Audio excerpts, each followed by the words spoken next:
红色是与华人社区密切相关的颜色，因为红色象征着勇气，并且具有勇气、好运与繁荣的意义。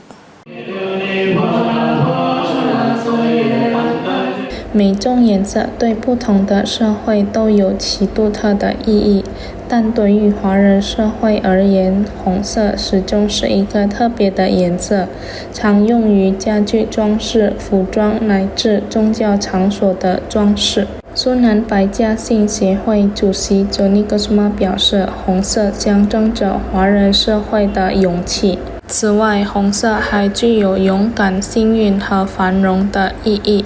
这一信念在华人社会中已经流传了数百年。除了红色，华人社会也常常使用金黄色作为奢华的象征。Ya, kalau kita lihat biasanya masyarakat Tionghoa kalau pakai merah-merah ya, karena merah-merah itu lambang keberuntungan, lambang hoki kalau orang kita bilang ya. Hoki, jadi banyak yang pakai merah. Selain itu juga merah kan lebih meriah gitu ya.